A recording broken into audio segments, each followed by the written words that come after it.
On this road, your car reigns supreme. Take that curve too fast though, and your rule might be short-lived. Buckle up. This is how to survive a flipping car.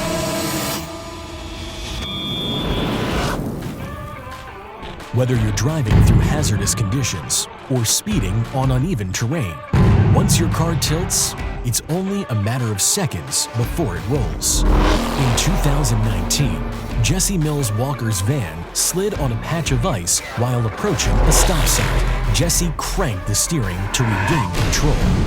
Instead, the unresponsive van rolled end over end. She walked away from this accident. But what if you had passengers? Should you brace yourself? How helpful is your seatbelt? According to the National Highway Traffic Safety Administration, rollovers are only 2% of car, SUV, pickup, and van accidents. But with factors including speed, recklessness, and environmental hazards, rollovers are responsible for 35% of traffic deaths. Follow these steps, and you might live long enough to sell this scrap pile for parts. Step 1. Wear your seatbelt. Statistics record that in 2010, 7,600 people were involved in fatal rollover crashes. Almost 70% of those victims failed to wear a seatbelt. Keeping your seatbelt fastened can prevent your body from being thrown from the car during the tumble. Bracing yourself against the floor or the steering wheel only puts your body at more risk of injury during the flip. Instead, cross your arms and grab your shoulders and tuck your chin between your elbows. Step 2. Check for injuries. The dynamics of the rollover and the possibility of the roof collapsing leads to a high risk of head and neck injuries amongst survivors. When the car stops rolling, check on your passengers. Inspect your hair for any loose glass or debris, and check your body for wounds. If you are injured, don't move. With shattered glass and metal shards covering the inside of the car, any sudden movements could make things worse for you. With 75% of rollover accidents occurring on rural roads, there may not be any bystanders around to get help. You may need to contact the authorities to pry you out of this wreck.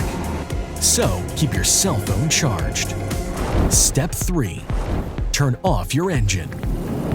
In a study of electric vehicles, high-speed collisions were found to be a factor in battery fires.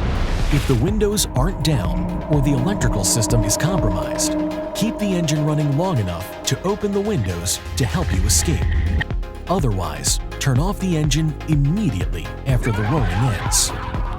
Step 4. Turn into the roll.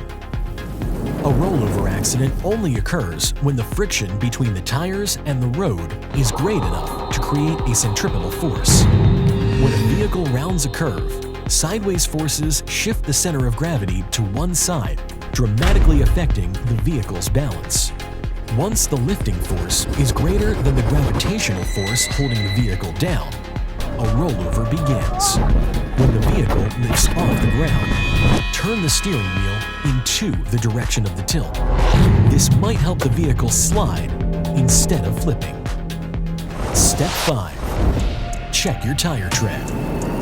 If your tire's tread is low or poor, your chance of rolling over increases greatly. But if those expensive tires you bought have too much grip, the sideways forces acting on the vehicle could become excessive.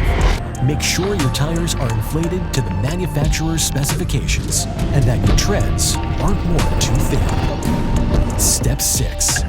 Lighten your load. With all the luggage and family members packed into this car, the vehicle's center of gravity raises to match the excess weight.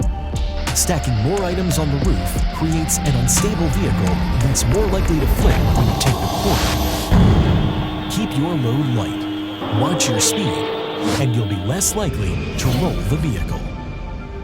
So you made it out of this heap alive. And unlike your car, you're in one piece. But on this desert road, help isn't coming anytime soon.